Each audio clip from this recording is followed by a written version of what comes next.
ହାତୀ ଏବଂ ମୂଷାର କାହାଣୀ। ଗୋଟିଏ ରାଜ୍ୟ ଜଣେ ରାଜାଙ୍କ ଦ୍ୱାରା ଶାସିତ ହୋଇଥିଲେ। ପ୍ରତି ସପ୍ତାହରେ ତାଙ୍କର ଶୋଭାଯାତ୍ରା ସହରରେ ପୂରା ଧୁମଧାମର ସହିତ ଅନୁଷ୍ଠିତ ହେଉଥିଲା, ଯେଉଁଠାରେ ଲୋକମାନେ ତାଙ୍କୁ ଦର୍ଶନ କରୁଥିଲେ।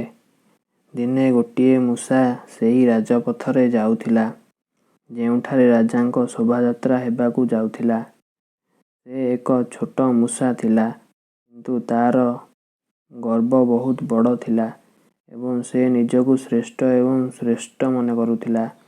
କିଛି ସମୟ ପରେ ରାଜାଙ୍କର ଏକ ବିଶାଳ ଶୋଭାଯାତ୍ରା ରାଜପଥ ଦେଇ ଗଲା। ଏହାକୁ ଦେଖିବା ପାଇଁ ବହୁ ସଂଖ୍ୟାରେ ଲୋକ ଏକତ୍ରିତ ହେବାକୁ ଲାଗିଲେ। ରାଜା ତାଙ୍କର ସମସ୍ତ ସାଥୀଙ୍କ ସହିତ ଥିଲେ। ତାଙ୍କର ସୈନିକମାନେ ତାଙ୍କୁ ଘେରି ରହିଥିଲେ। ଅନେକ ମନ୍ତ୍ରୀ ଓ ସେବକମାନେ ତାଙ୍କ ପଛେ ପଛେ ଗଲେ। ସେ ଏକ ବିରାଟ ରାଜହାତୀ ଉପରେ ଚାଲୁଥିଲେ। ହାତୀ ରାଜକୀୟ ଥିଲା, ସେଥିପାଇଁ ଏହାକୁ ସୁନ୍ଦର ଭାବରେ ସଜା ଯାଇଥିଲା ଏବଂ ଏହାର ମହାନତା ମଧ୍ୟ ଦେଖିବା ଯୋଗ୍ୟ।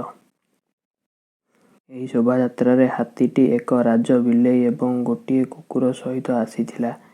ରାଜାଙ୍କ ଶୋଭାଯାତ୍ରା ଦେଖିବା ପାଇଁ ଏକତ୍ରିତ ହୋଇଥିବା ଲୋକମାନେ ରାଜାଙ୍କୁ ଏବଂ ତାଙ୍କର ରାଜହାତୀକୁ ପ୍ରଶଂସା କରୁଥିଲେ। ଏହା ଶୁଣି ଅହଙ୍କାରୀ ମୂଷା ବହୁତ ଖରାପ ଅନୁଭବ କଲା। ସେ ହାତୀକୁ ଯତ୍ନର ସହ ଦେଖିବାକୁ ଆରମ୍ଭ କଲା। ତାପରେ ଭାବିବାକୁ ଲାଗିଲା, ଏହା ବିଷୟରେ ବିଶେଷ କ'ଣ ଯାହା ମୋ ଭିତରେ ନାହିଁ। ମୁଁ ମଧ୍ୟ ତାଙ୍କ ପରି। ମୋର 2ଟି ଆଖି, 2ଟି କାନ, ଗୋଟିଏ ନାକ ଏବଂ 4ଟି ଗୋଡ଼ ଅଛି।